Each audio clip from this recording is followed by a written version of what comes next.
استقلالیت شرف و ناموس هر یک ملت آزاداندیش و صاحب خرد و صاحب احترام است. بخشیده به 30 سالگی استقلالیت دولتی جمهوری تاجیکستان از حساب همه نمود سرچشمه‌های مبلغ گذاری در ولایت بنیاد بیش از 6000 انشاد جشنی به نقشه گرفته شده است. بهره درآمد تطبیق نمودن دستور و سپارش‌های پیشوای ملت جهت بلند برداشتن صفت خدمترسانی طبی باشد تا سال 2021 به استفاده دهی 577 انشاد صحی تندرستی در ولایت سوخت پیش بینی گردیده است. در سال 2018 135 انشاءات تندرستی به نقشه گرفته شده بود و آن با 100% اجرا کرده شد. در سال 2019 271 انشاءات تندرستی بنیاد و تعمیر آن به نقشه گرفته شده. عین زمان به سنه 1 ایون سال روان 107 عددی آن به اتمام رسانده شد.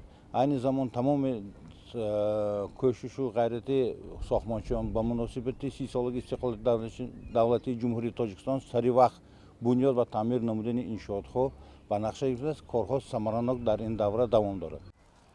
عین زمان در بینای نو بیمارخانه ولایتی کسیله‌های دل و جراحی دل و شریان کارهای ساختمانی با سرعت دوام دارد. فرمایشگری لایحه مقامات اجرایی حکومت دولتی ولایت بوده برای سری وقت و با صفت مورد بهره برداری قرار دادن آن ساختمانچیان از امکانیت‌های موجوده وسیع استفاده می‌برند. طبق لایحه تجدید و از نوسازی بیمارخانه مذکور باشد بناهای کهنه که تاریخ بیش از 100 ساله دارند از بین برده می‌شوند. عین زمان کارهای ریختن دیوارهای تختخانه و بالاپوش نمودن تختخانه، چیندن غشتی آشانه یکم و ریختن بتون‌های ستون‌های آشانه یکم کارهای ساختمانی ادامه دارند. ما همه محصولاتی که استفاده برده ایستادیم محصولات وطنی می باشند. ما کوشش به خرج داده ایستادیم که تا مهلتی تعیین شده یعنی که ساختمان را با صفت بلند به اتمام رسانیم.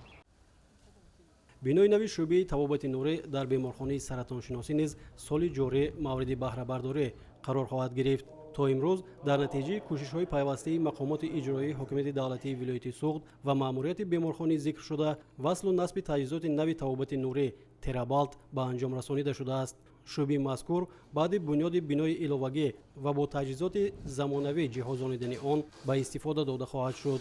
ذکر کردن جایز است که تجهیزات مذکور در جمهوری و کشورهای همسایه یگانه بوده بعد به استفاده دادن آن نه فقط شهروندان کشور بلکه بیرون از آن امکان توسط دستگاه نوری طبابت گرفتن را پیدا خواهند کرد.